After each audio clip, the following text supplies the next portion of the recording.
welcome on behalf of MHPSS.net. We are really thrilled to be able to host this very exciting webinar about a new tool that all of us will be using. And the moderator for today is our colleague, Quiva Nikavor, who will be taking us through the webinar today. So I'm going to, without any further ado, hand over to you, Quiva.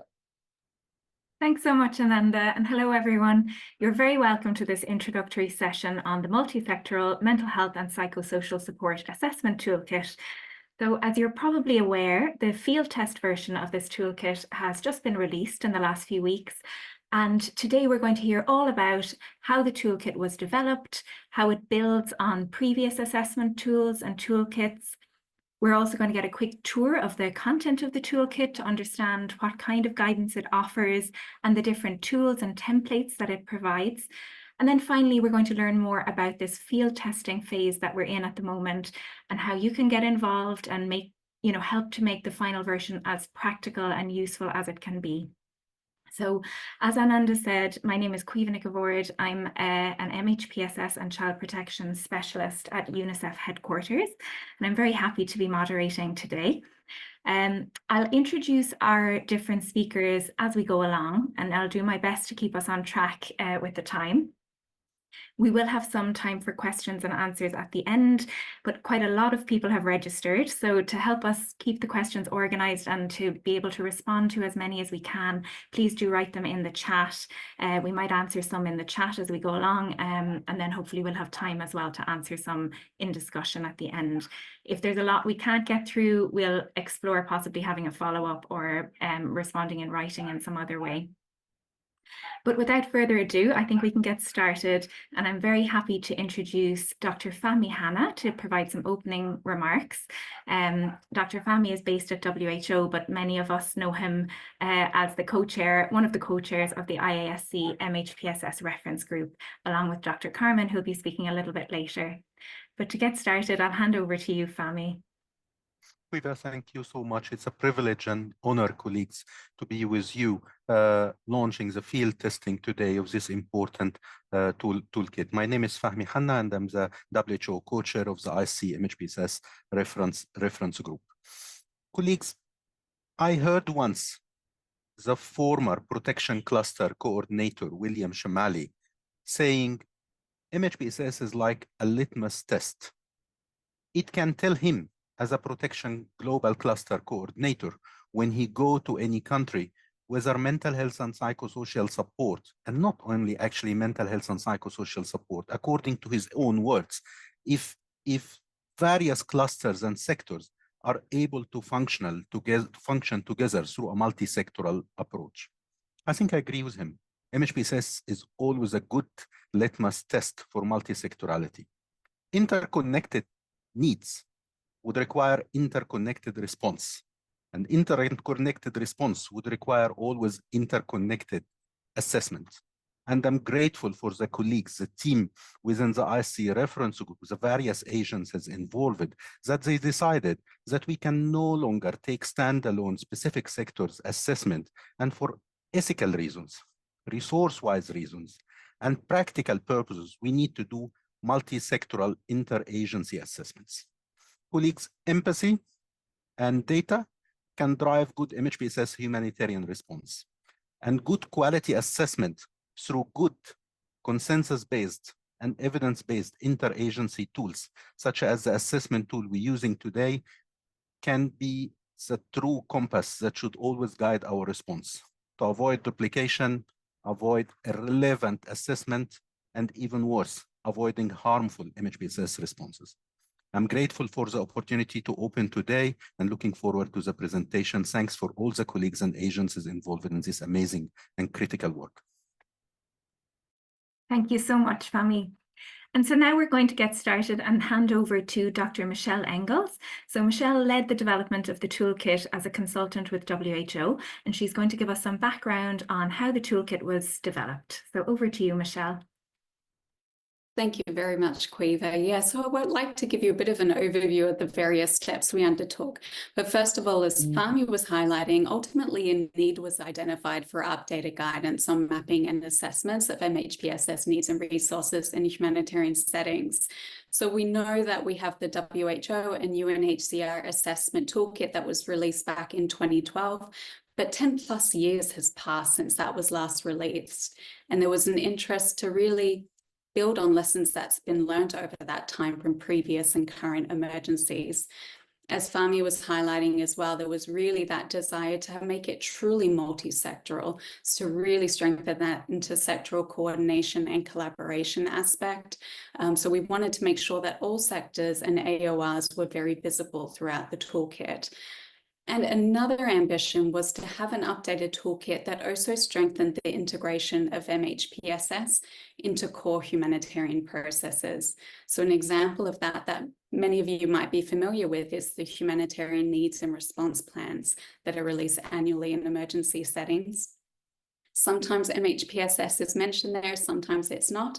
And if it is, the consistency differs depending on the report and the context. So there was a desire to systematize that a little bit more, at least from the assessment angle. So in response to those identified needs, the thematic group on mapping and assessments in a humanitarian context was established. And this group is co-led by WHO and MHPSS.net. And it has 14 members that represent, it has members that represent 14 different agencies, rather, as part of its membership. The main mandate of this group was to deliver this updated toolkit and assessment on assessments and mapping, and to do that by reviewing what exists in terms of assessment methodologies, tools, and lessons learned. So the methodology we undertook was quite rigorous, and I'll ask you to move to the next slide, please. A few different steps were a part of it. You can see we actually released a few different surveys. So the first survey was asking persons who had conducted MHPSS needs assessments in emergency settings to tell us what tools they used, to give us information about the types of methodologies, what toolkits they used, what was helpful in those toolkits, perhaps what they didn't know back then that they would wish they knew for the future assessments. And this practice-based experience was really helpful to guide us to really capture those lessons that have been learned over the past 10 plus years. We also released an additional survey that was looking at mapping exercises and different people's experiences, both conducting and participating in them. So we sent out one survey to persons who had facilitated mapping exercises to ask what that process was like, what challenges they faced. But we also disseminated a survey to participants of the mapping exercise. So this could be just one representative from an agency entering in their agency's activities details into a 4Ws Excel tool, as an example. And that was really helpful because we learned from them, what worked in the existing tools, what was challenging, were the activity codes understandable, or, were there some amendments that needed to be made. We also, in parallel to that, reviewed a range of existing reports on assessments and mapping for MHPSS in emergency contexts. So we looked very broadly, again, to try and identify what tools were most commonly being used and what methodologies were most commonly being used. Interesting in these reports as well, they often cite limitations, and that was really helpful to guide us to know what kind of guidance was most needed for assessments to kind of, debunk those common pitfalls that people are falling into when conducting assessments. We also collated MHPSS assessment tools, toolkits, and guidance documents. So a mail out was sent out through the IASC reference group to ask anyone who had conducted an MHPSS assessment to please send us their reports, but also send us the tools that they used and the guidance that they used. And that was very helpful for us so that we could see the broad range of different tools and toolkits that were being used. And of course, we looked at MHPSS, but we also looked more broadly. So we looked across sectors and AORs. And that was really important for us because we wanted to see what other sectors and AORs were doing, but we also wanted to see what MHPSS components might be included in those tools as well, because we really wanted to highlight that in an updated toolkit. I mentioned a need that was identified earlier was about integrating MHPSS within core humanitarian processes. So another review that we did was we looked at core humanitarian documents to see if and how MHPSS was represented. So we looked at multi-sectoral needs assessments, humanitarian response plans and needs overviews and refugee response plans. And we saw that MHPSS wasn't always included, but when it was, it tended to be included under protection, health, and then followed by education. And it was quite varied in terms of how it was reported on. And then finally, we conducted key informant interviews, and you can see we spoke to a broad range of people, 36 different informants across NGOs, the Red Cross, Red Crescent movement, UN agencies, governments and donor representatives as well. And again, we wanted to learn from them, what would they really like to see in updated guidance? What do they think would be most important for people to reflect on based on the previous 10 years in the field? And so then we collated all that information to provide a draft toolkit. So if we can move to the next slide, that draft toolkit was then disseminated to all thematic group members for review. And it was also disseminated for external review twice. So that first review was to all representatives of sectors, AORs, to get their feedback on the toolkit. And that was important to make sure that we were hitting all the core points and we were mentioning the core tools. And then based on their feedback, we adjusted the toolkit, added in new tools based on what they had told us was really important to highlight. And we developed the second draft of the toolkit and disseminated it again to the sectors and AORs, but also to the IS members, observers, and donors mailing list. So we received feedback from 23 individuals, and many of them collated their feedback across their organization. So we got broad representation, and that also included three persons with lived experience of a mental health condition, which is important because we included a tool capturing their perspective as well in the toolkit.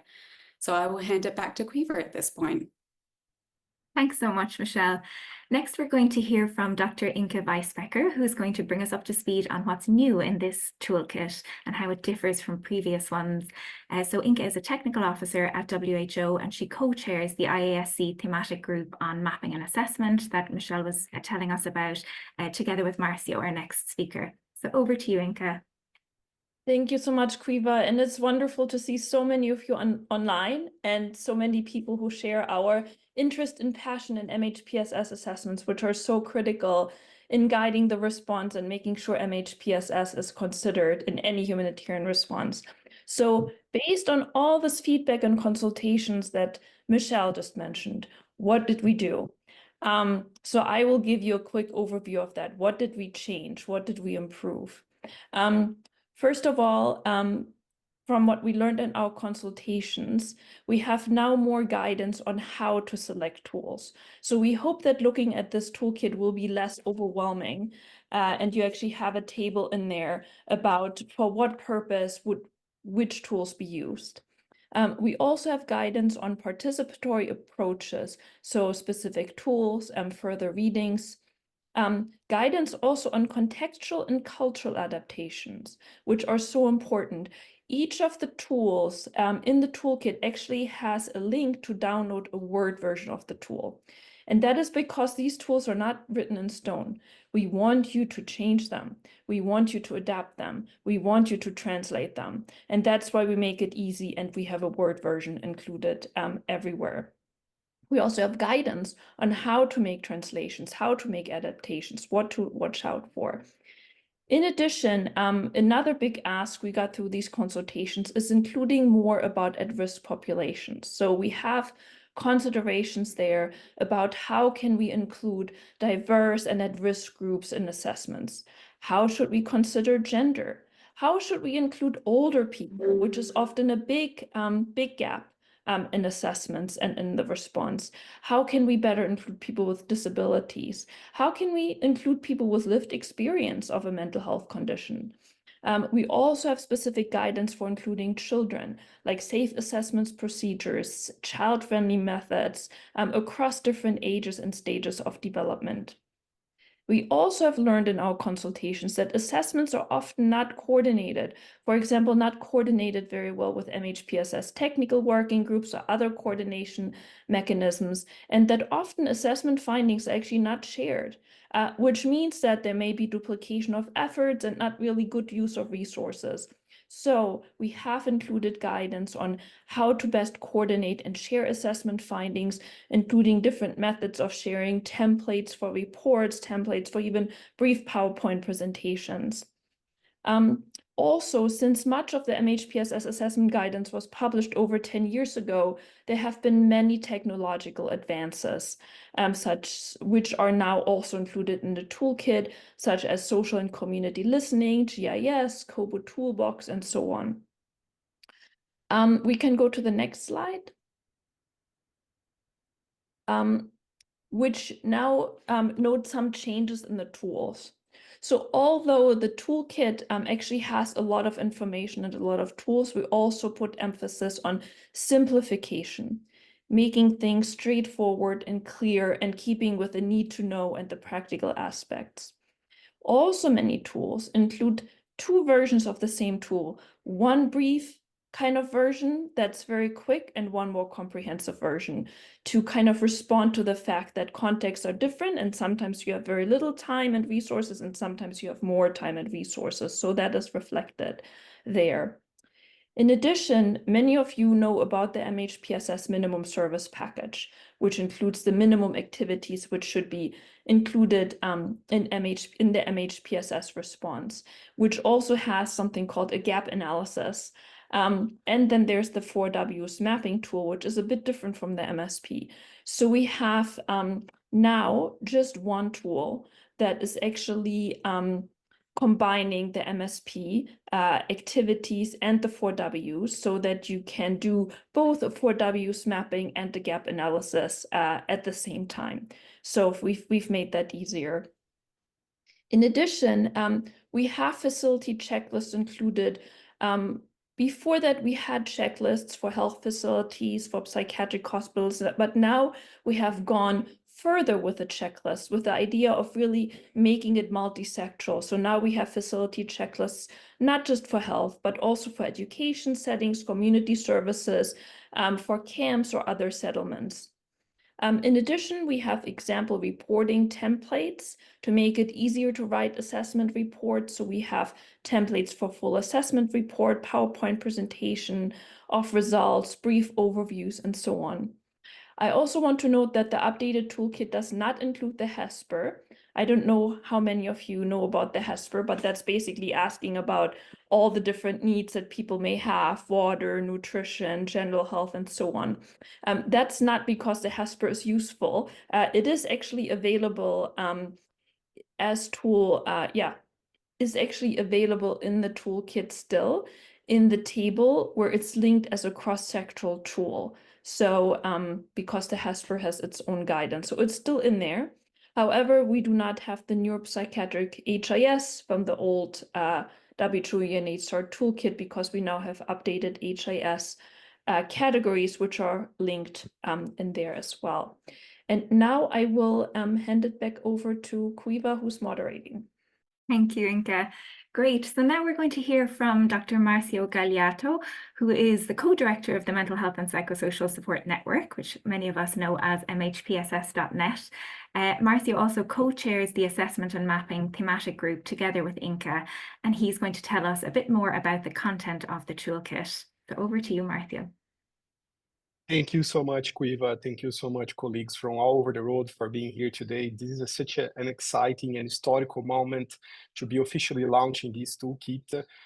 We have here, this is representing almost 2 years of work behind, and today we are landing to show and to introduce this important tool, which comes with very big questions behind. How are people affected by crisis and the different types of crisis and the different types of populations? How do we identify people we need? How do we identify the needs of the population, not only the needs of the population, but the resources of affected population, and with different types of crises and different moments of the crisis as well. Those are big questions, and here we are to unpack a little bit where we have landed in terms of making this toolkit as very instrumental to the whole field, with those very big questions that we are facing for every context of crisis and humanitarian challenge nowadays. So basically, unpacking the toolkit, this toolkit have four different chapters. The first chapter is which provides the overview of the toolkit, its purpose and use. The second chapter, it's where it describes the different steps for doing an MHPSS assessment, outlining key activities for each of them.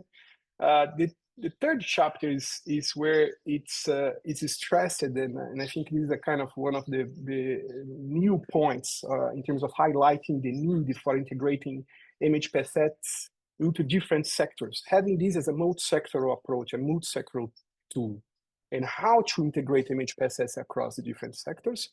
And the last chapter, which is the biggest part of the document, is where we present the different tools, recommended tools, reviewed tools for different types of scenarios and for different purposes as well. Next slide, please. So going to the first chapter is where we start presenting the background about the MHPSS needs assessment, the core principles of assessments, what assessments are, what it should not be, the different models that assessments can take place in terms of depends on the availability of time, the resources, the scope of the assessment. Assessments that can be done very quickly in particular phases of the crisis, or assessments that can be very detailed, very systematic to inform a wide range of stakeholders and different types of stakeholders and the purposes as well. Assuming that the different purposes that assessments can have, such as informing actions, informing program, informing action, identifying target populations, the needs and resources of affected populations, as well as for coordination purposes, so helping to integrate MHPSS across different sectors, and perhaps to simply develop a service map, a referral pathway, or still for advocacy in terms of supporting awareness, communicating needs, and even helping with funding appeals. This toolkit that we have launched today, it's a multi-sectoral toolkit in nature. It really explores how MHPSS can and should be integrated across different sectors, clusters, and areas of responsibilities. It outlines 10 core principles, which are very critical to guide and to read throughout the different contexts in the toolkit, those core principles. Core principles such as not only assessing needs of the population, don't forget to also assess the resources of the population, how the people are coping with that context. To be mindful about dynamics in places that can be political, that can be related to power dynamics and side dynamics, to reinforce as a core principle in terms of conducting joint assessments, instead of having 10 assessments, to conduct perhaps one assessment with the different stakeholders, and then the responsibility, the ethical responsibility of sharing the results of assessment. As Inka said, we identified as one gap when we were conducting the review, that not every agency would be sharing those results. And throughout this toolkit, you can see those symbols in the slide, which are used to represent the different sectors, clusters in the area of responsibilities. Next slide, please. In this chapter is also, in the chapter 1, it is to explores how what should be included in the MHPSS assessment, provide an overview of the relevant information that may be collected as part of the MHPSS assessment exercise, and together suggesting different tools, such as information about the context, the demographics, the sources of problems and stressors from the crisis, local expression of idioms or distress or health in terms of how people are coping with that, instruments to identify the systems in place for the community or from the policy or from the framework, and not only, but also the availability of those services, how those services are accessible, how people are accessing those services, and also the quality of those services. Next slide, please. Here in this chapter 2 is the I would say that perhaps it's 15 pages. This part of the document is a large portion of the document, despite the last chapter. But last chapter, let's say it's like a more type of annexes. But in terms of if we could divide a theoretical part, this is the biggest part of the document, which really try to explore what are the steps, the different steps for conducting an MHPSS assessment. Which starts by sounding perhaps a obvious starting point, which is, what do we already know about the context? How can, and stressing really this point in terms of going to any given context where a humanitarian situation is happening, in terms of how to get the information of what is already available. What do we already know about that particular context? And sometimes doing this exercise of getting to know about the context might be already sufficient, and no further step will be needed for that particular context.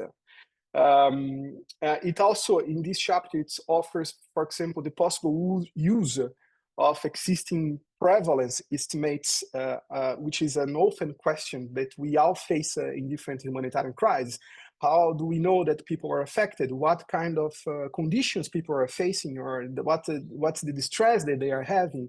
And how can we identify the number of those people in terms of building systems and services according to their needs precisely? No, this is an often question that we have. It also, in this chapter, it also helps to set in the scope, the parameters of the assessment and the tools that we would be using for that. And in this chapter, it is also stressed very much the need and the expectation that this toolkit is not a top-down type of exercise, but it's actually, we expect a contextual adaptation through a very much participatory approach. Next slide, please. Then we land for the third chapter, which is about 11 pages, which is all about why and how to integrate MHPSS into other sectors. Basically, there are lots of information and instruments, very straightforward. So the guidelines really doesn't discuss many things, it's just like present several tools and in a very straightforward way in how to support the actors, the different actors from other sectors, going beyond health, engaging educational sector, engaging the social services sector, so-called protection sector, engaging preparedness sectors, engaging the security force sectors, in how to integrate MHPSS and questions in their planning, in their designing and implementation of their analysis of the needs of and resources of affected population. This chapter is where it explores the humanitarian program cycle operational framework, which sets out the sequence of actions to prepare for an emergency when it takes place. So plan, mobilize resources, implement and monitor, and evaluate and report on collective responses. It shows how to include the MHPSS considerations into the MIRA assessment, the multi-sectoral initial rapid assessment that takes place in the few days of an emergency. Also, how to integrate with the joint intersectoral analysis framework and the humanitarian response plans, which are standard frameworks of assessment and reports in the humanitarian field. Next one, please. And here is the golden part, I would assume. No, I mean, it's the golden part in a way that the chapter 4 is extensive. We are talking about almost 100 pages where it is unpacking different tools and resources that can be used when conducting mental health and psychosocial support needs and resource assessment. It starts by desk review. What do we already know with this basic question? I think many of you may feel quite similar to the context where you are going to know a specific context, is to get to know what is already there in place. Otherwise, it's very difficult to start from nowhere, right? So this offers two templates: a brief desk review template that can be done as long as 1 day kind of exercise, or a more comprehensive desk review template, which requires, for example, a review of the cultural norms, the social norms, the policy in place, and so on and so forth. So it's a good portion that is actually very instrumental for all of us trying to do any kind of intervention in a given context. Next one, please. Then we have the who is doing what, where, and when, the 4 Ws question. We have reviewed the traditional 4 Ws, the so popular 4 Ws, the mapping exercise, and we have arrived in a place where you offer 3 different templates. One template is the mapping, the simplified mapping of actors and activities taking place in a given context and can be done and expect to be done at a very early stage of emergency. Also a simplified version of not only identifying actors and activities that they are doing, but also to focus on the services, mapping the services available for the community, which is a kind of a new instrument when we talk about the MHPSS history. This is new in this toolkit. And then the third one, which is a comprehensive full MHPSS mapping exercise. Next one. This is just to show that those screenshots of the document that you have show some aspects of the tool. On the left, there is a core information that should be collected as part of our mappings. Additional mapping items can then be added according to the different purpose of the mapping. For example, if it's establishing referral pathways, service dictatories, or fundraiser efforts. And on the right is a small snippet of how the activities codes have been aligned with the minimal surface package, with the MSP, while still keeping the original activities, often to ensure broad activity coverage. Next one. There is a dedicated space for MHPSS household surveys, basically trying to understand, is a tool to understand how common are mental health problems and how are people accessing care. This is a tool to support advocacy and programming planning by estimating the extent of mental distress in a community, understanding some of their help-seeking behaviors, and trying to identify gaps in access to care.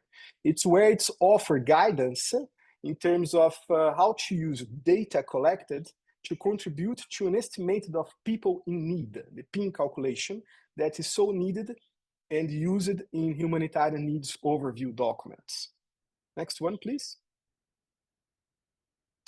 This is another tool which I think it's quite central as well, which is the aspect of community stakeholder perceptions. What are the problems and resources in the community from the community perspective? It's really where it's why to use the community and stakeholders point of view, how to interview, how to have group discussions, how methodologies that can guide us in terms of understanding and getting their perception, what is happening from the community point of view.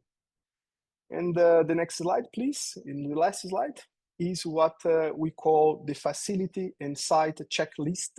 This checklist, so instruments, different checking lists when going to psychiatric institutions, health institutions, education settings, community settings, and what to be observing when doing that, how to be conducting those visits in a way that can be informative for the assessment that is taking place. Thank you very much, and now lending it back to you, Inka. I know it's extensive, but don't get scared. There will be several chances for unpacking this more in deep. Great, thank you, Marcio. So now we have the field test version out, which means we are field testing it this year to make it even better next year. So next year, in about a year's time, we hope to publish it as an ISC product. But before that, we want to hear from all of you about how you find the toolkit. How can we improve it? And we don't want to just publish it. We want to make sure it's usable, it's feasible, it's practical. So the field testing will be until the end of this year. Anybody can use the toolkit. Nobody's keeping you. So use the toolkit as much as you want. You don't need to ask us for permission or anything. Please run with it. But we would be so grateful if you would fill out the feedback survey if you do use it. And there's the link there in the slide for us to hear about your experience and get feedback. We're also more formally field testing the toolkit this year in at least 5 countries. And if you're interested in being part of the more formal field testing process and work with us more closely, there are a few things that we can offer. We can offer technical support to just kind of give some advice and input. We can offer deployment of an expert who can help you on the ground. And we can offer some financial support, which is through a competitive process and expression of interest. And I'll paste some information on that in the chat as well. What field testing then would mean would be using one or more tools from the toolkit in a humanitarian setting to assess mental health and psychosocial support needs and resources. It would mean writing up the findings, like an assessment report or desktop review, mapping report, MHPSS section of a multi-sectoral report. It would mean sharing of the assessment report or a summary of sorts. You don't need to share all the data you collect in every single thing, but some sort of summary that gives us and others a sense for what has been assessed and what the findings are. And then, of course, providing some information about the assessment process, like what steps have you taken? Have you adapted any tools? How was the assessment shared? And especially any actions planned or resulting from the assessments. Assessment always needs to lead to action. We never just want to assess for the sake of it. And we actually should know what actions we could possibly take beforehand so that we make sure whatever data we collect can be turned into action at the end. So that's what field testing would mean, and of course, filling out the survey. I will paste some information in the chat about who to contact, which is actually Michelle, our focal point to contact her for questions, and then all of us are involved in the team as well. But that's it from the field testing. And now I think I'm turning it over to Quiva. Thanks so much, Inka, and thank you to all our speakers. I think those presentations have really been helpful in highlighting the added value of this toolkit and the richness of all these different tools and showing us what this toolkit can offer beyond what was in existence before, whether that's in terms of providing general guidance on how to conduct an assessment, or indeed giving us very specific, concrete, practical tools and templates that we can just take and use in our work. So it's really great to see as well how much consultation and review went into the development of this toolkit. So it was obviously developed through a really robust process, and I think the field testing will only make it even more practical and more relevant. So hopefully lots of us can bring it back to our colleagues and use it in our organizations, find opportunities to try it out and test it with different populations and in different contexts. I know from a UNICEF perspective, we're really excited to see some child-focused tools in there. So for example, there are interview guides to use with children in humanitarian settings, and that's something we didn't see in the older version of the toolkit. So that's something I'd really like to see tested and strengthened through the field testing process. So the more feedback that all of us as a global MHPSS community can provide, then the more we can bring this from strength to strength, as Inka said there. So before we move into our questions and answers session, I'm very happy to be able to hand over to Carmen Valle Trabadeo for some final reflections before we go into the questions. So Carmen is based at the IFRC Psychosocial Centre, and she co-leads the IASC MHPSS reference group along with FAMI. So over to you, Carmen.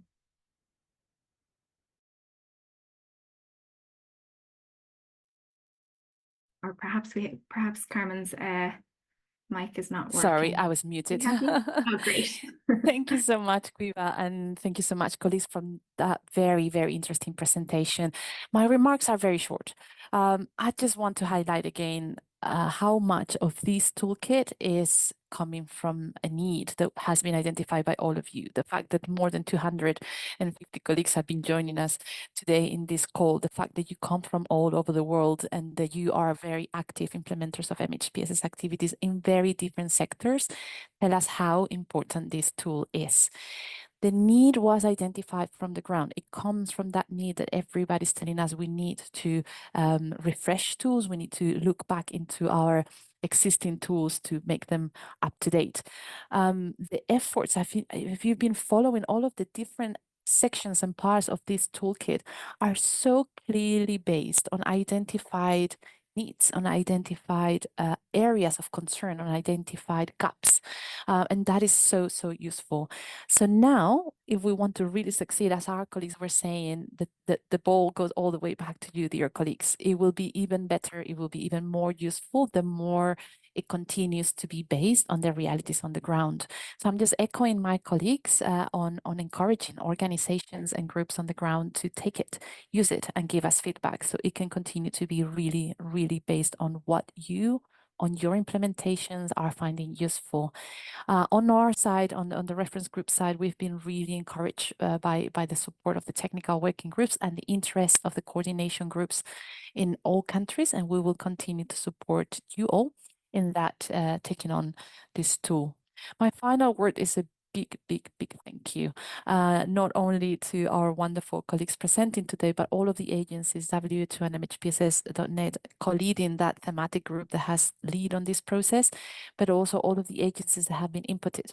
I know IFRC was very interested in inputting on the tool. I know many agencies have been part of this effort, and I think the result shows.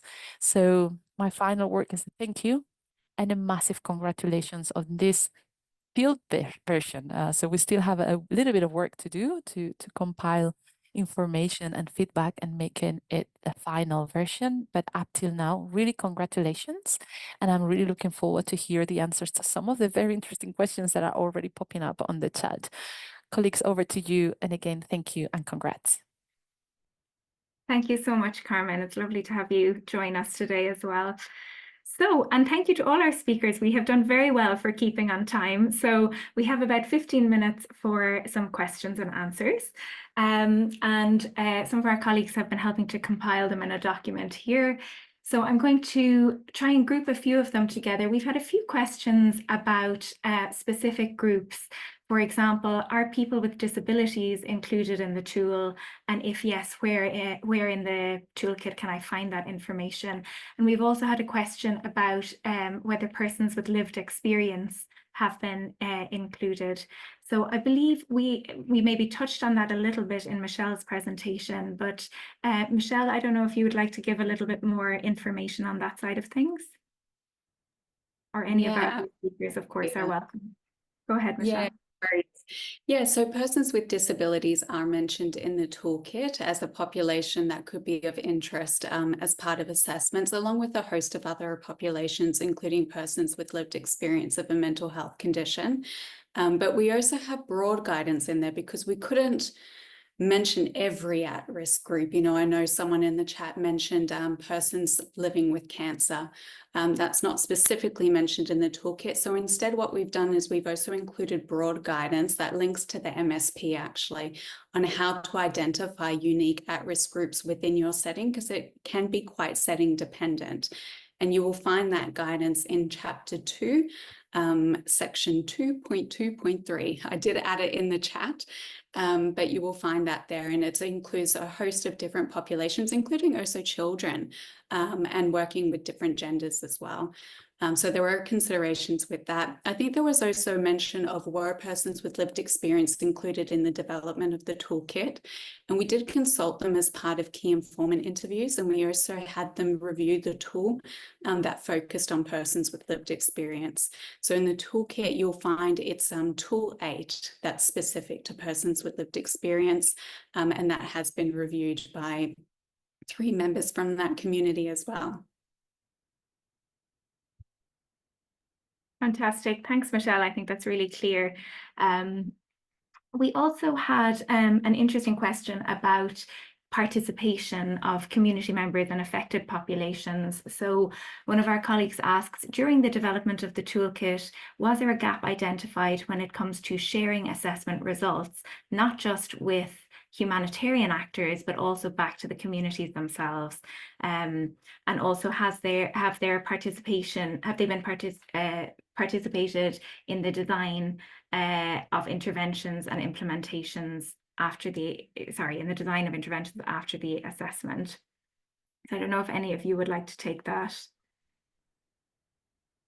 Well, I can just perhaps add here, Quiva, that yes, the answer for this, it's almost immediate in terms of if the sharing was not done with the peers organizations that often are looking at the results of the assessments taking place in a given emergency setting to inform their own process. Imagine the community, because for the community to have access to it, it means that somehow the document or the results of it has been made public. No? I think there are two lessons here that we have taken for this. One is it's a question for all of us as a field to wonder and to further explore why this practice happens in terms of not sharing some fundamental information, which are not necessarily sensitive. Of course, there are assessments that are done in a sensitive way in terms of sharing information, and we need to be careful about that kind of information. And this is also acknowledged in the toolkit. But the second point here is to transform this as one of the core principles. So each of those 10 core principles that are there are pillars of engagement for any given setting in terms of the minimum that we expect in terms of engagement between different actors. And that give us in the field means of engagement with actors that perhaps might not be familiar even with those core principles, and and that's why it becomes a core principle. Core principle because we have learned over the past 20 years of this field, sometimes from the mistakes that we do in the field as well, to transform this as a gold core illuminating starting point to guide the field in terms of sharing assessments, for example.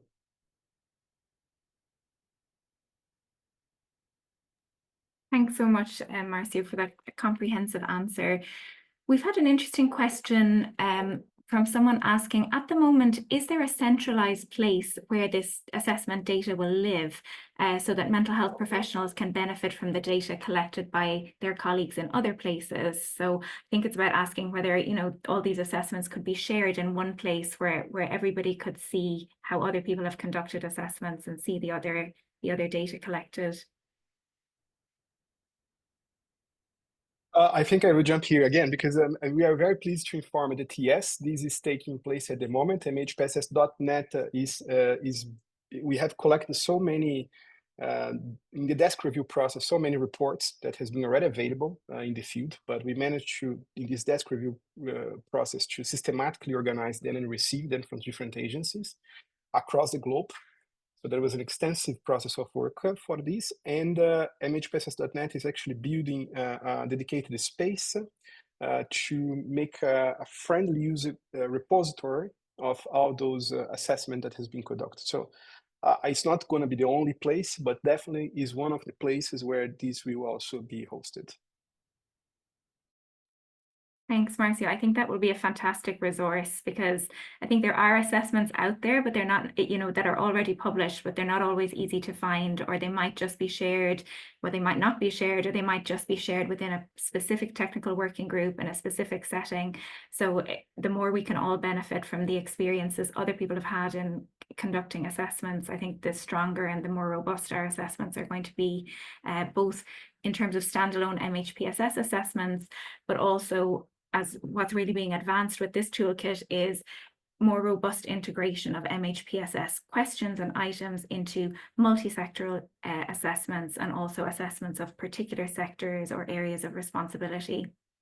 So it's really exciting to see that moving forward. And I think we'll just see more and more integration of MHPSS, the more we integrate the needs assessment questions into the different sectors. So we've had some questions on a kind of more methodology as well about how to actually conduct assessments. And someone has mentioned that in the assessment toolkit, the tools are provided, but there aren't prescriptive kind of rules about, for example, the sample size. So how many people you should interview or how many people should be involved in a household survey. I wonder if you might elaborate a little bit on, you know, how prescriptive you've decided to be, or how much you've decided to leave to the specific context to decide in terms of the methodology. Maybe Michelle could take that one. Yeah, I'm happy to jump in there. So when it comes to methodology, we actually struggled with this one a little bit when we were drafting the toolkit, because there is so much guidance out there on calculating sample sizes, and it can get very complicated, especially if you're doing large scale surveys. There's so many different sampling methodologies, and that will influence your sample size calculations. So we were playing around, you know, and we were talking to obviously our key informants and the thematic group on what would be the best way to approach this. And ultimately we decided it's best not to be too prescriptive. If we provide detailed guidance on this many sample sizes required and this is the type of calculation you do, then it becomes very confined, and there may be settings where that benchmark is not able to be met for whatever reason. So obviously there are links within the toolkit, and there's a lot of further readings that we have linked to, that if you want to do a large scale survey and you want to calculate sample sizes, we've linked directly to resources that provide an overview of how to do that. So that is there if you have that interest to really calculate a sample size and figure out different sampling methodologies. You will find links within the toolkit. But within the assessment toolkit itself, we've kept the guidance a little bit more vague, with the understanding that assessments can look really different in different contexts. And sometimes an assessment might just be being in a setting and interviewing 2 people, and that's unfortunately the best you can do because you don't have any other access. So in those kind of situations, calculating sample sizes, you know, won't be useful for you. So we tried to avoid being too detailed and prescriptive, but there is certainly further readings and links to that information for those who are doing more extensive sampling. Thanks so much, Michelle. I think that makes sense, that it's always a balance with these things, whether, you know, how prescriptive we are in sort of global tools and how much needs to be determined at the local level, depending on the resources available in the specific context. We've had some questions about the definition of crisis, and also some questions about whether the tool is specifically or can only be used in humanitarian settings. So specifically, someone has said that the document in general, but also tools 6A and 6B specifically talk about crisis, and they're asking how crisis is defined. I don't know if any of our developers would be able to take that one. I know that on the humanitarian, whether it's only for humanitarian settings, I think that's been answered in the chat, but maybe you'd like to elaborate a little bit more. Over to you, Inka. Yeah, I mean, it's basically usually a crisis, a humanitarian crisis, like a natural disaster or armed conflict or radionuclear disaster or public health emergency, basically. So that's usually where we need a rapid response, where humanitarian or refugee response plans are developed, and we quickly need to communicate about the MHPSS needs. And that's kind of the spirit of it, that it's made to quickly and easily be used. But of course, it can also be relevant to other settings and could be adapted. I think the adaptation is key.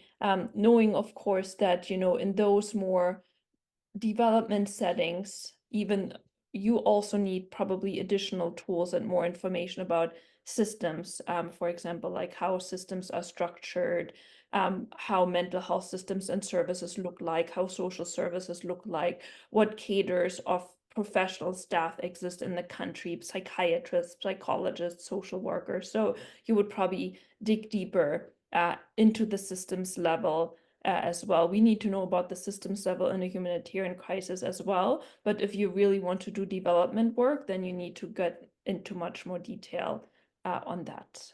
Over. Thanks, Inka. I think we have about 4 minutes, so I'll maybe try and squeeze in a couple of more. Well, I don't know if we'll get to all of them. There was a question about cultural adaptation. Oh, I believe that one actually was answered via the chat, so I'll leave that one.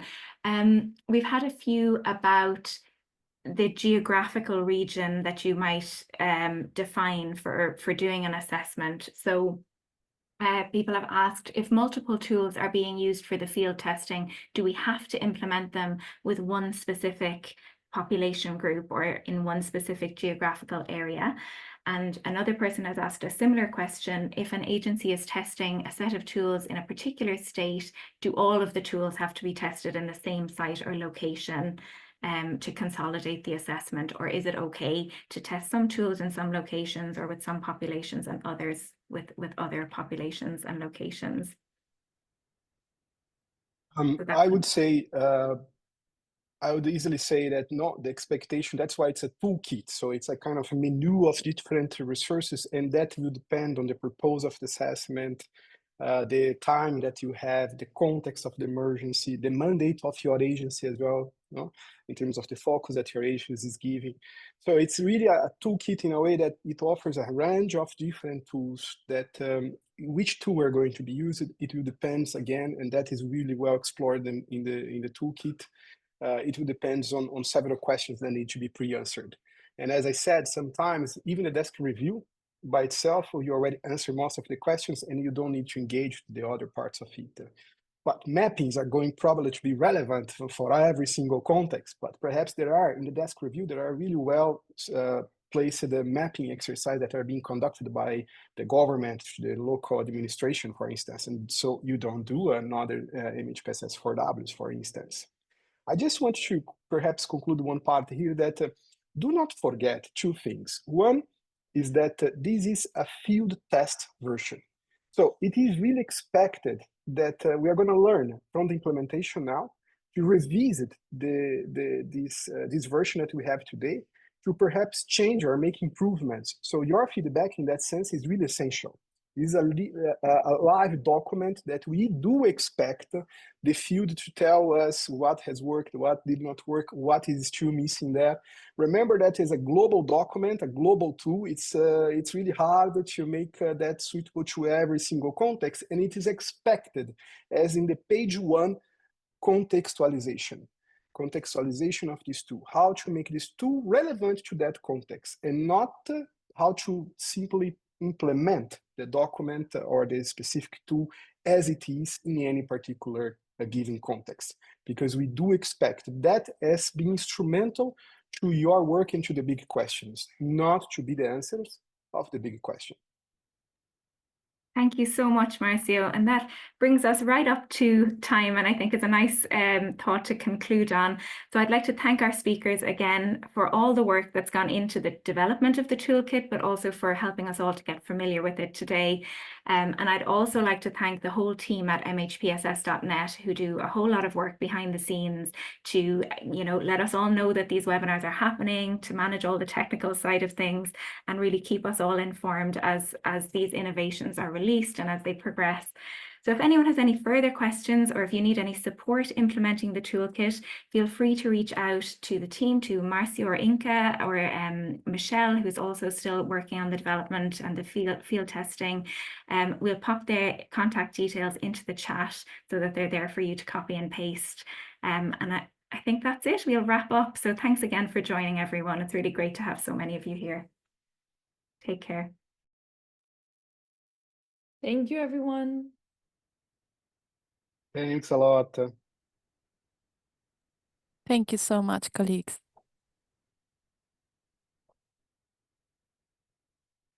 Thanks, everyone.